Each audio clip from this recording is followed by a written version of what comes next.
1,000 veterans here in Virginia, and many of us in the state leadership, we have a veterans caucus that meets every single week. We're constantly working and looking for initiatives to make Virginia the best place to call the home of the brave.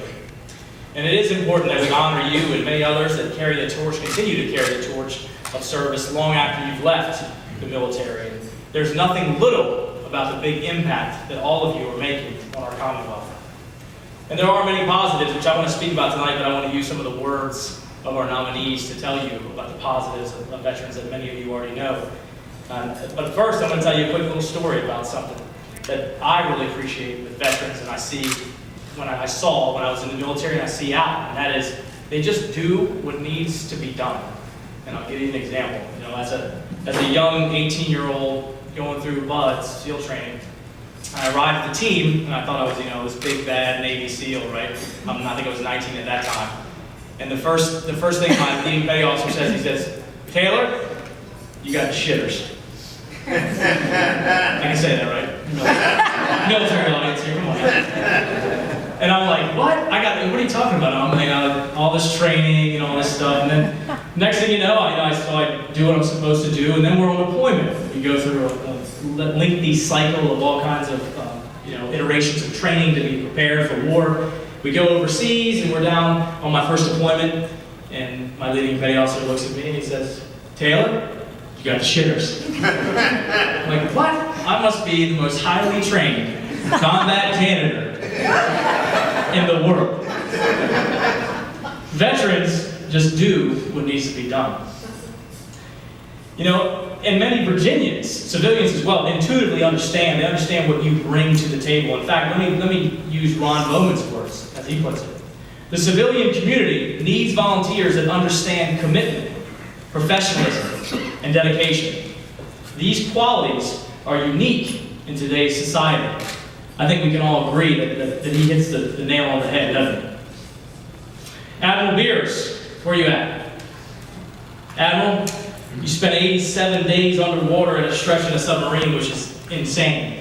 But I can tell another little scene. I remember being in Puerto Rico, I think probably just after you. We're in Puerto Rico, and we were working with two submarines. They had been at sea, I think, for 30 days or something like that. We had been in Puerto Rico for about 3 months, so we're tan and shave, all that stuff. We get down to the docks, and it was like, they open the door, it was like, the sun comes out, they're pasty white, I don't envy you.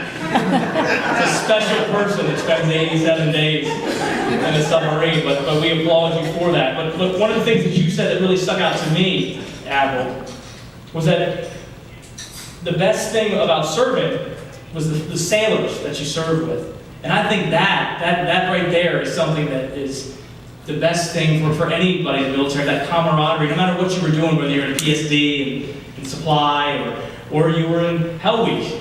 Everybody was there right with you, and the camaraderie is just second to none. And I think what's really important about veterans is they take that with them, and they try to create and replicate that in every single environment they are, whether they're doing volunteer work, or they're in business, or they're in politics. It's tough in politics. But I think that you do, and I'm certainly appreciative of that, and I've definitely witnessed it many times. And, we've seen the world, us veterans. And we understand the broader perspective than most Virginians, most Americans. We've been around the world, we've seen a lot of things. Where's George Holscher? He puts it, pulling into Rio de Janeiro, it was a fun port for a young single sailor. We've seen the world, we understand how it is in different places. Thank you, George, for that. But that's very important. Look at our state right now, we're really changing. We're changing a lot. We have a lot of diversity, and ethnic diversity, and international diversity, and stuff like that. And with our over 800,000 veterans, you guys are very well positioned to be able to teach and make people understand the different cultures, because you've seen that, not only in the ports of Brazil, but in other places too. Sorry, I'm going to get in trouble. But also veterans, of course, many of us we're flexible, we're determined, and we have an understanding support system that allows us to thrive. And I want you to think about this for a second. And you just heard it from our winner, but I want to foot stomp on this, because I think this may be the most important thing that we bring to the table as veterans, those of us who are fortunate to have this. And Joe, where are you, Joe? There he is. You say, having been married to my wife for over 30 years, and to see her support my military career for 30 years with multiple deployments, and an achievement for both of us, there is an achievement for both of us, but more so for my wife. Our military families are often underrated. They don't get talked about a lot. It's the warfighter, the woman or the man that's on the front lines or overseas. You get talked about a lot, but I think that the families are underrated and not talked about enough and not given enough attention. Not that they seek it, but really they're our backbone. And many of you, I know many of you, because I know it is true in our line of work, after you retire, your spouse is like, get out of the damn house and go do something. Like, go on a trip. But it can't be said enough how important it is that you families are the backbone and the structure, what really allows us men and women who are veterans to thrive when we're active duty and then beyond. And yeah, exactly.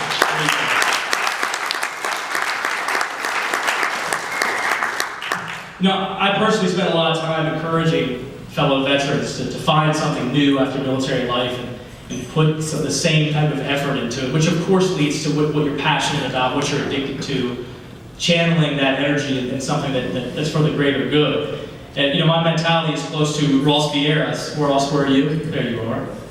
Don't wait for them to come to you. Go find your passion and give it all you have and change lives. And we all have the power to do that. We really do. Or consider Andrew. Where's Andrew? There he is. Andrew, can you hear me? I love your quote. Speak up. Yes, sir. Yes, sir. Give Andrew a round of applause, please.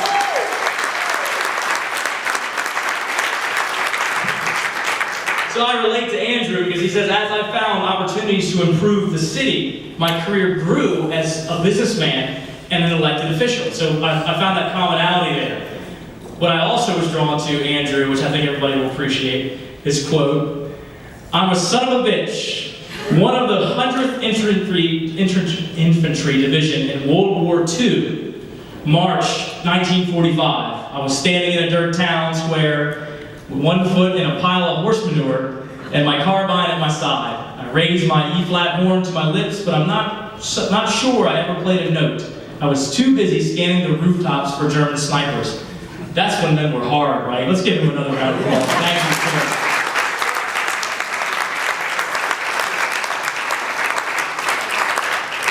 sir. Or on passion, look at what Betty Hand said. Who of course, she served in a leadership role in Iraq, in the Iraq War. 2006, I think just after I was there. Find an organization that speaks to one of your passions. We know we like being part of something greater than ourselves, us veterans. It's ingrained in us. It's intuitive for us. That's where we thrive. Being able to stand shoulder to shoulder with someone who you know has your back. It's something that we bring to the table in whatever organization that we're in. And that's what we seek out. And that's what I would encourage anyone to seek out. And we know that we never want to leave our peers behind. Consider Betty Miller. Betty, where are you? There she is. Consider her thoughts. Being able to continue supporting shipmates, veterans, and their family members before and after crises. That's very important, isn't it? We don't leave men and women behind, do we? It's ingrained in our blood, so that's something that you're passionate about. That's what you should do, and you've done that, and I applaud you for it. And I think something that, as veterans, we always seek out to help people, too. It's funny how we're all trained when we go into the military to do what? To protect this nation and protect the people that are in it. And we learn ways to do so, and that obviously doesn't fit into regular society. But what becomes ingrained into us is the desire to help people and protect people. Find something that would make them, actually Freddie Cannon, where's Freddie? Freddie says, find something that would make them feel like they're making a difference. And that isn't it. I mean, that's really what makes us feel like we're making a difference, when we're serving a cause that's greater than ourselves, when we're helping other people. And all of us have the ability to do that, whether we were in just out or we were in World War II and standing in horse manure, or whatever it was. But look, ladies and gentlemen, the long and the short of it is that we can do big things with our families, our communities, and our country long after we've taken that uniform off. And I'm very proud of each and every single one of you that you're here today and that you're continuing to serve.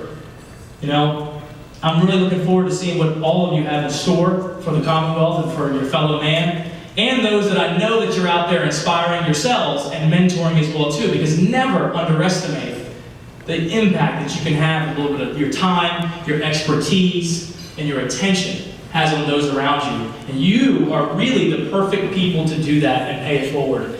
Give yourselves one more round of applause, please.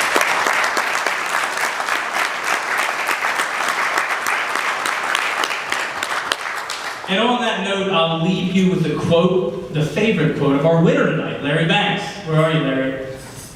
There he is.